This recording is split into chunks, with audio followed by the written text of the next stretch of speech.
কখনো কি ভেবে দেখেছেন সমুদ্রের মাঝখানে বিশাল বিশাল জাহাজগুলোকে কিভাবে থামানো হয়? হাজার হাজার টন ওজনের এই জাহাজগুলোকে থামাতে ঠিক কোন শক্তিই বা কাজ করে? চলুন তাহলে দেরি না করে অদ্ভুত এই রহস্যটির দিকে আলোকপাত করা যাক। সমুদ্রের মাঝখানে জাহাজগুলোকে দাঁড় করাতে মূলত ভারী ওজনের বস্তু বা নোঙরকে সমুদ্রে ফেলা হয়, কারণ স্বাভাবিকভাবেই পানিতে ব্রেক সেভাবে কাজ করে না। আর এই ভারী ওজনকে পানিতে ফেলা অত্যন্ত ঝুঁকিপূর্ণ একটি কাজ। একটু এদিক সেদিক হয়ে গেলেই কর্মীর জীবন পর্যন্ত যেতে পারে। লক্ষণীয় যে ভারী এই ওজনগুলোকে পানিতে ফেলার পরপরই জাহাজ দাঁড়িয়ে যায় না, বরং জাহাজের গতি কমানোর জন্য এই নোঙরগুলোকে পানিতে ফেলা হয়। মূলত জাহাজকে থামানোর জন্য ইঞ্জিনে থাকা প্রোপেলারগুলোকে আগে বন্ধ করে দেওয়া হয়। এর সাথে পানিতে নোঙর করা হলে ধীরে ধীরে জাহাজটি সমুদ্রের মাঝে দাঁড়িয়ে যায়। প্রশ্ন আসতে পারে, নোঙর মূলত কি? নোঙর জাহাজের অপরিহার্য একটি অংশ, যেটি সাধারণত ধাতুর তৈরি। এটি একটি জাহাজ বা নৌকার সাথে কেবল একটি চেন দ্বারা সংযুক্ত থাকে। একটি নির্দিষ্ট জায়গায় জাহাজটিকে স্থির রাখার জন্য এটি ব্যবহার করা হয়। মধ্য সমুদ্র ছাড়াও জাহাজটি ডাঙ্গায় উঠানোর পরও নোঙর দিয়ে এটিকে বেঁধে রাখা হয়, যাতে করে জাহাজটি দূরে চলে যেতে না পারে।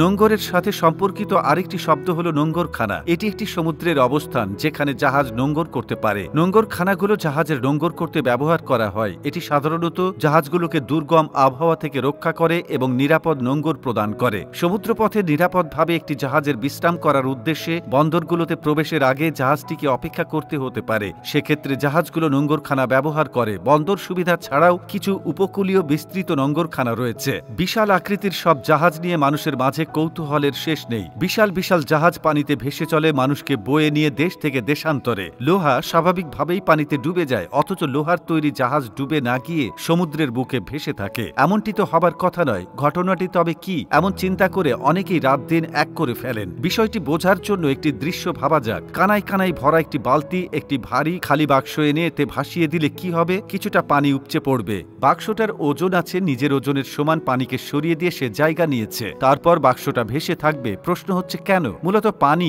উপরের দিকে ঠেলছে। যদি বাক্সটাকে উপরের দিকে ধাক্কা না দিত তাহলে বাক্সটা তলিয়ে যেত, গিয়ে পৌঁছাতো একদম বালতির তলাতে। এই যে পানি বাক্সটাকে উপরের দিকে ঠেলছে, এর উপর ঊর্ধ্বমুখী বল প্রয়োগ করছে, যার ফলে বাক্সটা ভেসে যাচ্ছে। ইংরেজিতে এই পুরো ঘটনাকে বলে ব্রুয়েন্সি বা বাংলায় বলে প্লবতা। আর যে বলে পানি বাক্সটিকে উপরের দিকে ঠেলছে তার নাম প্লবতা বল। এখানে ঘটনাটা আসলে কি ঘটছে? বাক্সটার ভেতরটা খালি, অর্থাৎ বাতাসপূর্ণ। প্রতি একক আয়তনে বাক্সের ঘনত্ব পানির ঘনত্বের চেয়ে কম। এক কথায় বললে বাক্সটা পানির চেয়ে হালকা, সেজন্য এটা ভাসছে। কিন্তু জাহাজ তো হালকা নয়, টনকে টন ওজন। তাহলে মনে রাখতে হবে ভারী হওয়ার পাশাপাশি জাহাজ আকারে অনেক বড়। এর ফলে এর ভেতর যথেষ্ট জায়গা রাখা হয়, সবটা থাকে বাতাসে ভরা। আকার অনুযায়ী বিশাল জায়গা জুড়ে এটি পানির উপরে বসে থাকে। যে পরিমাণ জায়গা ওটা পানির উপর দখল করে আছে, প্রতি একক আয়তনে এর ঘনত্ব পানির চেয়ে কম। সেজন্যই জাহাজ পানিতে ভেসে থাকতে পারে।